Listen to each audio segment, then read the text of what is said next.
Aos 21 anos, Simone de Beauvoir foi a pessoa mais jovem a fazer os testes de filosofia na universidade mais prestigiada da França. Ela foi aprovada com distinção, mas assim que dominou as regras da filosofia, quis quebrá-las. Ela havia aprendido sobre a teoria das formas de Platão, que desprezava o mundo físico como um reflexo imperfeito de verdades superiores e ideais imutáveis. Mas para de Beauvoir, a vida terrena era fascinante, sensual e tudo menos estática. Seu desejo de explorar o mundo físico ao máximo moldaria sua vida e, eventualmente, inspiraria uma nova e radical filosofia. Em intermináveis debates com um parceiro romântico e intelectual, Jean-Paul Sartre, de Beauvoir explorou o livre-arbítrio, o desejo, os direitos e responsabilidades e o valor da experiência pessoal. Nos anos após a Segunda Guerra Mundial, essas ideias convergiriam para a escola de pensamento mais associada ao trabalho de ambos, o existencialismo. Enquanto as tradições judaico-cristãs ensinavam que os seres humanos nascem com um propósito,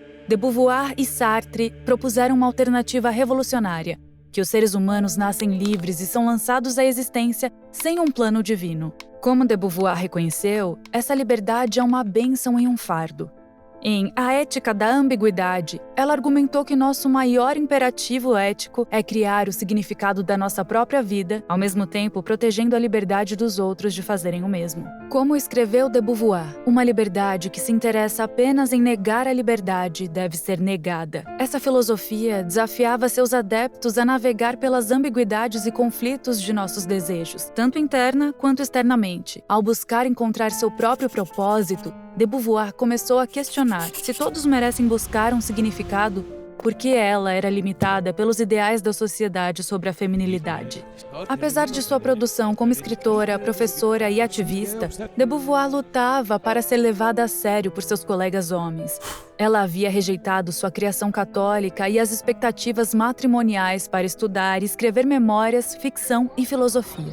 Mas os riscos que ela corria ao adotar esse estilo de vida passavam despercebidos por muitos de seus colegas homens. Eles não tinham interesse intelectual pelo trabalho de Beauvoir, que explorava a vida interior das mulheres, além de seu relacionamento aberto e sua bissexualidade. Para transmitir a importância de sua perspectiva, de Beauvoir embarcou no que seria seu livro mais desafiador. Assim como havia criado as bases do existencialismo, ela agora redefiniria os limites do gênero.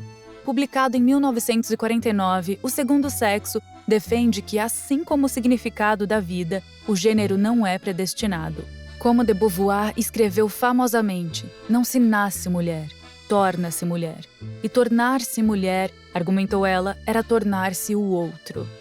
De Beauvoir definiu a alteridade como o processo de rotular as mulheres como inferiores aos homens, que historicamente definiram e foram definidos como os humanos ideais. Como outro, ela argumentava que as mulheres eram consideradas inferiores aos homens e sistematicamente impedidas de buscar a liberdade. O Segundo Sexo tornou-se um tratado feminista essencial, oferecendo um histórico detalhado da opressão das mulheres e uma rica coleção de testemunhos pessoais. A combinação entre experiência pessoal e intervenção filosófica presente na obra forneceu uma nova linguagem para a teoria feminista. Hoje, essas conversas ainda são influenciadas pela insistência de Beauvoir de que, na busca pela igualdade, não há separação entre filosofia e vida. As ideias de O Segundo Sexo foram ampliadas desde sua publicação. Muitos pensadores contemporâneos exploraram outras formas pelas quais as pessoas são transformadas em outros, que de Beauvoir não abordou. Essas formas incluem identidades raciais e econômicas e o espectro mais amplo de identidades de gênero e sexualidade de hoje. O legado de Beauvoir é ainda mais complexo devido a acusações de má conduta sexual feitas por duas de suas alunas universitárias. Diante dessas acusações, ela teve sua licença de ensino revogada por abuso de posição. Nesse aspecto e em outros, a vida de Beauvoir continua sendo controversa e sua obra representa um momento delicado no surgimento do feminismo inicial. Ela participou dessas conversas até o fim de sua vida, escrevendo ficção, filosofia e memórias até sua morte em 1986. Hoje, seu trabalho oferece uma linguagem filosófica a ser reinventada, revisitada e contestada. Uma resposta que essa pensadora revolucionária talvez tivesse acolhido. Se você gosta de aprender sobre história, inscreva-se neste canal, porque as lições de ontem podem nos ajudar a enfrentar os desafios de hoje.